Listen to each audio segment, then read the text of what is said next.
তো আসসালামু আলাইকুম এভরিওয়ান, কি অবস্থা সবার? সবাই কেমন আছেন? আশা করি সবাই ভালো আছেন। তো আজকে আমরা যাচ্ছি একটা রেস্টুরেন্টে খাওয়ার জন্য। তো অলরেডি আমরা চলে আসি টমসে ব্রিজ। তো টমসে ব্রিজ অলরেডি আমরা পার করে ফেলি। তো এর ভিতরে ফারহানি গাড়ির ভিতরে একটু বেশি ঘুরতেছিল। তারপর যাক আমরা থেরাপি দেওয়ার সিদ্ধান্ত নেই তারে। অলরেডি আমরা থেরাপি দেওয়া শুরু করে দিছি। থেরাপিটা আসলে ভালো মতো পড়ে নাই।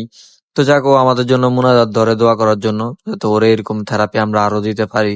তো যাক থেরাপি দিতে দিতে অলরেডি আমরা চলে আসি। তো আমরা এসে ফার্স্টে অর্ডারটা কনফার্ম করে ফেলি, কারণ ডিসকাউন্টের খানা কখন নাই হয়ে যায় এটা বলা যায় না। তারপর যাক আমরা অর্ডারটা কনফার্ম করার পরে সবাই মিলে কিছুক্ষণ সময় কাটাই। তো লোকমানের জিগে কিরে লোকমান তোর কি হয়েছে, তুই এমনি শুয়ে রয়েছিস কেন? কার কইস না আমার পেটে চুয়া দৌড়ায়, ফারানোর নাকি সেম চুয়া দৌড়ায় পেটে।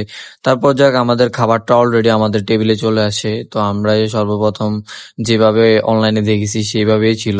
তারপর যাক সবাই খানাটা শুরু করে দেয়। আমরা তো ঠিক মতোই খাইতেছিলাম, কিন্তু লোকমান আর ফারহানের অবস্থা আসলে পুরোই বলার মতো না। ওরা যেভাবে খাইতেছিল যেন লাগে 10-15 দিন কিছু খায় নাই, আজকে খানা পাইছি উড়া দুরা খাইতে হইব। আচ্ছা যাই হোক, এর ভিতরে আমাদের খানা দানা শেষ করে বাইরে হয়ে যায়। আর হ্যাঁ, লোকেশনটা তো দিতে ভুলে গেছি। লোকেশন ছিল পুলিশ লাইন আল ফাহাম রেস্তোরাঁ।